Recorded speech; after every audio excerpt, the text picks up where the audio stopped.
వాళ్ళు ఆగముందే వీళ్ళంటే నాకు మంచి అనిపేగా. అంబేద్కర్ కోనసీమ జిల్లా రావులపాలెం రూరల్ సర్కిల్ పరిధిలో వివిధ కేసుల్లో పట్టుబడిన 15 లక్షల విలువైన మద్యం బాటిళ్లు నాటుసారాను ఎక్సైజ్ అధికారులు ధ్వంసం చేశారు.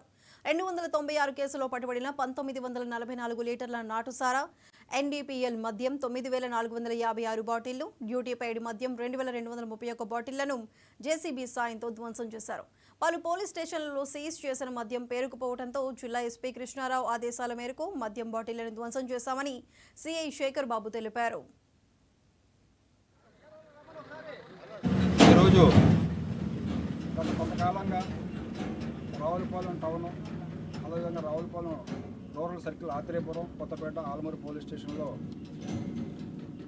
సీజ్ చేయబడిన అక్రమ మద్యం ఐడిఆర్ కేసులకు సంబంధించి ప్రాపర్టీని అంతా కూడా డిస్ట్రాయ్ చేయడానికి సంబంధిత అధికారులైన డిప్యూటీ కమిషనర్ గారు, ఎక్సైజ్ గారి ద్వారా డిస్ట్రక్షన్స్ ఆర్డర్ పొందింది.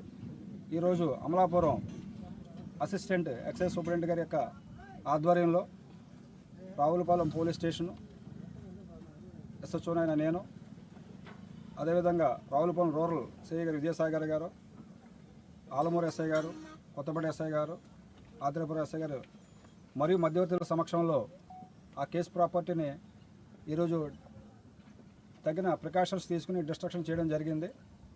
అందులో భాగంగా టోటల్గా 296 కేసుల్లో ఉన్న ప్రాపర్టీని, మద్యం బాటిల్స్లను, duty paid, non duty paid liquor బాటిల్స్ని, అదేవిధంగా ఐడిఆర్ని డిస్ట్రాయ్ చేయడం జరిగింది.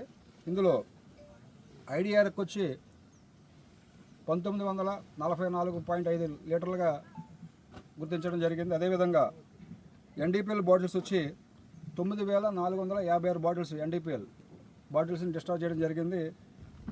అదేవిధంగా డ్యూటీ పెయిడ్ 2231 బాటిళ్లను డిస్ట్రాయ్ చేయడం జరిగింది. ఈరోజు